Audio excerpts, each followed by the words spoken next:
So let's chat.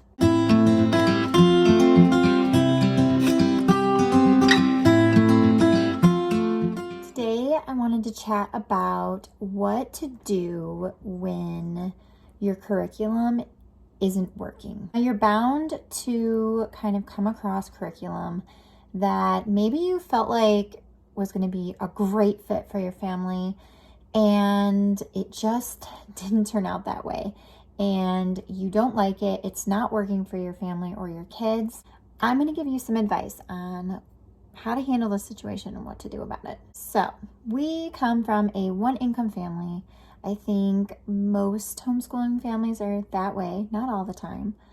And we have a budget for things, and we can't always spend extra money to purchase more things. If you are like this and you don't have room to spend more money on curriculum after you've already spent the money on the original curriculum, and you're just not at a point in your year where you have the freedom to buy a different curriculum, you can choose to try to make it work for you. So with every curriculum, you want to keep in mind that the people who wrote the curriculum never intended it to be like a be-all end-all, and where you have to use it exactly like it's planned out to be used.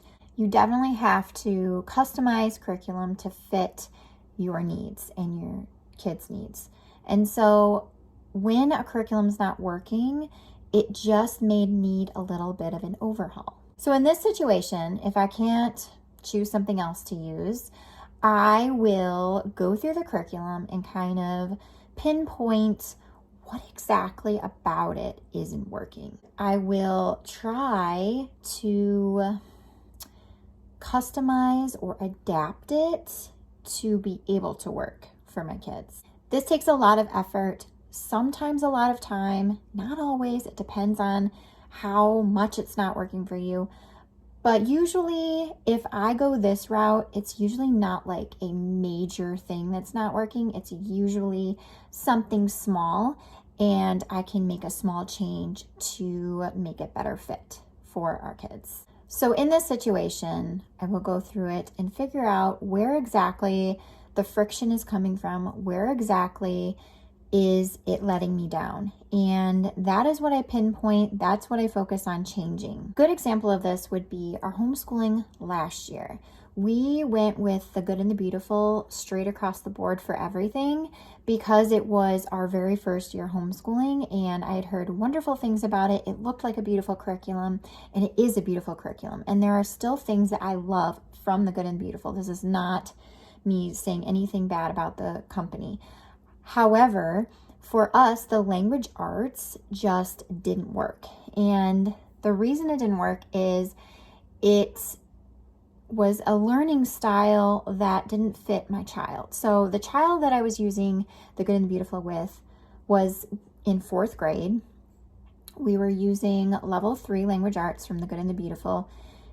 And if you've never used the good and the beautiful, it's very Charlotte Mason flared.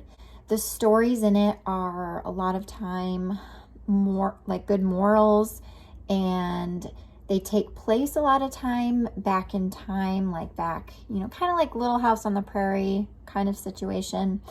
And for my child, who's very imaginative, she's never really enjoyed stories just about people living everyday life. Like, that's boring to her. And so she was finding the stories, the reader, the sentence examples extremely boring, and in that fact, unrelatable. This wouldn't be like that big of a deal. There's going to be literature and stories that your kids don't always like, and it's fine. It's good to expose them to those too. However, when it's consistently the same type of story the entire program, and she's unable to connect to any of the stories, that's where you lose that learning. You lose that because she's so focused on how boring it is that she's not learning anything because she can't connect to it.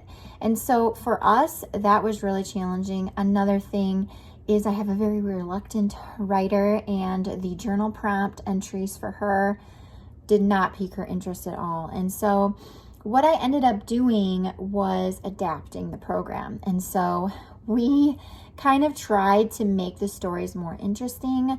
We kind of skipped the personal reader because it was just full of stories that she did not love. I will say there was one story in there, and it was like a series of stories that she did really enjoy. It was The Kingdom of Kind, I think. And it was like a series span over a bunch of lessons. And it was very interesting. It was about like a prince, and like it was like medieval times, which she really enjoyed.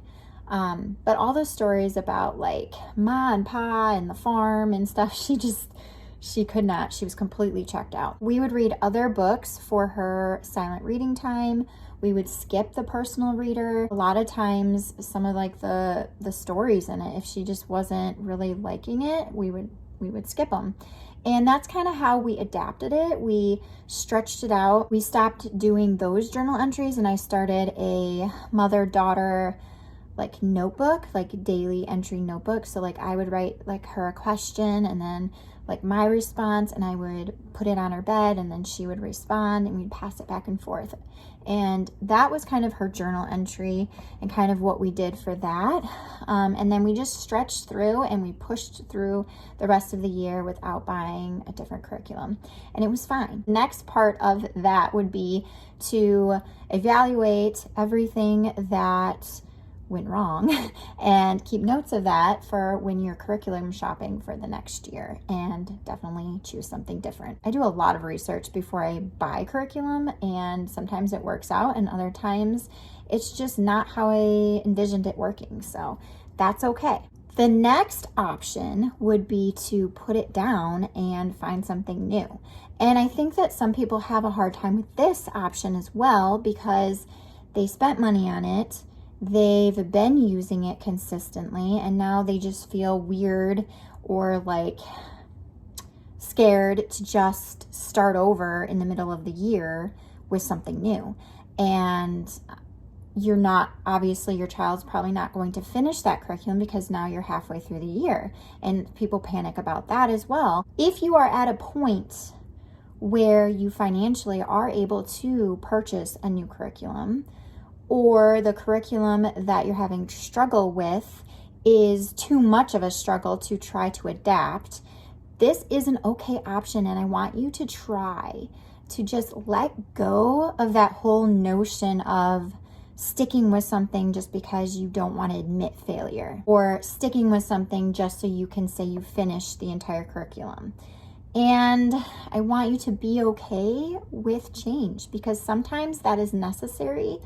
And it's okay. We have added things in and switched things out in the middle of the year. We've actually kind of dabbled in a few different things this year because there are so many options out there, and we're just trying to kind of feel our way through and find what works best for us. Sometimes that's a combination of things. I don't feel like there's one perfect curriculum out there.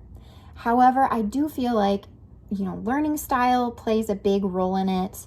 And how engaged you are as the parent or teacher with the curriculum with your child also plays a role in it.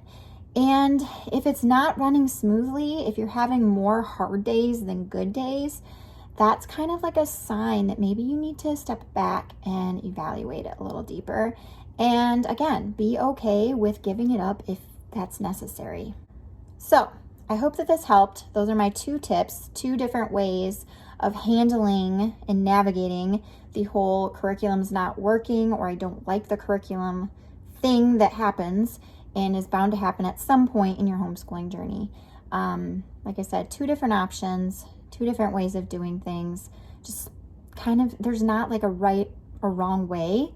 Either way works. Just whatever you can do for your family, you go that route. So I hope you guys enjoyed this little coffee chat, and I will see you guys in another video very soon. Bye.